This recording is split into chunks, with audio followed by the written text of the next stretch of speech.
So I'm sure you guys know about the spat between Alex Jones and Ben Shapiro. Now, here's something funny.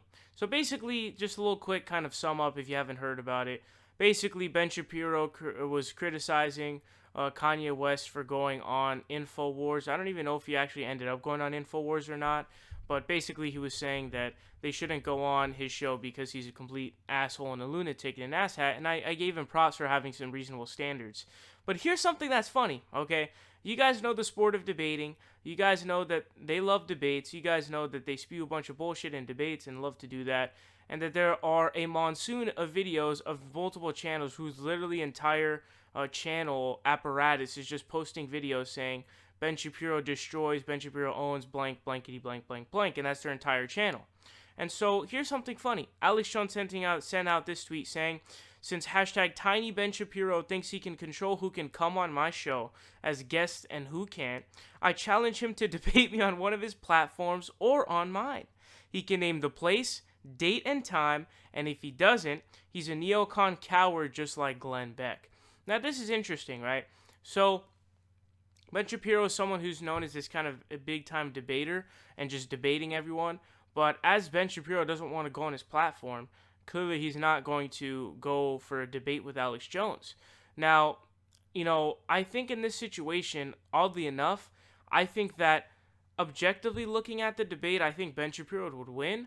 But the truth is that really who wins the debate is not about who had better ideas, but it's rather who is claimed to have won by the most amount of people, right? So who has more support? The person who's going to have more support is Alex Jones, and that's just the truth. Because Alex Jones himself, and he has a bunch of goons that are basically going to swarm him. Like I kind of equated to when Ben Shapiro does something and then has his entire staff of Daily Wire writers on Twitter supporting him. It's similar to that, where Alex Jones will have Mark Dice and Paul Joseph Watson, etc., defending him. So I think that Alex Jones would end up coming out on top in terms of who do more people think have won. Obviously, Ben would be more right on the issues. But if you've seen any of Alex Jones's debates, I don't know that he's done many, but I have seen one of his debates with Piers Morgan. And I'm not a fan of Piers Morgan at all, by the way. But he just, Alex Jones just embarrassed himself and looked like a complete and utter lunatic, like literally a lunatic. And so, honestly, I want to know what you guys think. This is just an interesting dichotomy because, to my understanding, Alex Jones isn't a very good debater, if a good debater at all, right? He's very stupid, he's a lunatic, he's crazy, he's a moron, right? But then you have Ben Shapiro, who is always saying that he's down to debate anybody and that he's great at debates, etc., etc. But this is sort of an impasse for him because, on the one hand, he says he debates everyone and that he's great and stuff like that.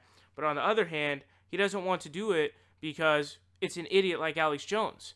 And so it's sort of an impasse. I don't even know if that's the right term. People are like, oh, it's not an impasse. So, whatever it may be, that's what it seems to be. Let me know what you guys think about this. Should they debate? If so, what would happen if they did debate?